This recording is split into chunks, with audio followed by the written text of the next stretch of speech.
ఈరోజు పుట్టినరోజు జరుపుకుంటున్నటువంటి అఫ్రోజ్ మరియు లీనాకి మా న్యూ కంబాల శివలీల ఫౌండేషన్ తరఫున జన్మదిన శుభాకాంక్షలు తెలియజేస్తున్నాము.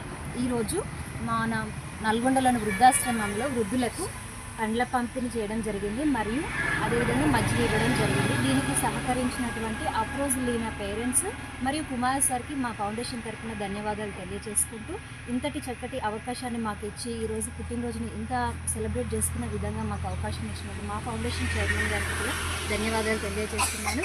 అదేవిధంగా ప్రతి ఒక్కరు కూడా మీ అందరికీ నేనేం తెలియజేయాలనుకుంటున్నానంటే ప్రతి స్టూడెంట్ కానీ ప్రతి అమ్మాయి కానీ అబ్బాయి కానీ మన తల్లిదండ్రులను ప్రేమించండి, గౌరవించండి. ఈరోజు వాళ్ళని మనం సరిగ్గా చూసుకున్నట్టయితే ఈ వృద్ధాశ్రమంలో ఎంతమంది వృద్ధులు ఉండరు నాకు తెలిసి. దయచేసి ఎవరు తల్లిదండ్రులను వదిలేయమాకండి. వాళ్ళు చిన్నప్పుడు మనల్ని చూసుకోబట్టే మనం ఈరోజు ఈ స్థాయికి వచ్చినాం కాబట్టి వాళ్ళని ఈరోజు మనం చిన్నపిల్లల్లాగా చూసుకోవాల్సిన బాధ్యత మనందరిది. కాబట్టి ప్రతి ఒక్కరూ తల్లిని తండ్రిని ప్రేమించండి, గౌరవించండి, గుర్తించండి. ఎవరు కూడా ఇలా అనాథాశ్రమంలో వదిలేసి వాళ్ళని బాధ పెట్టమాకండి. ఎందుకంటే తల్లిదండ్రులు అనేవాళ్ళు మనకి దేవుళ్ళతో సమానం.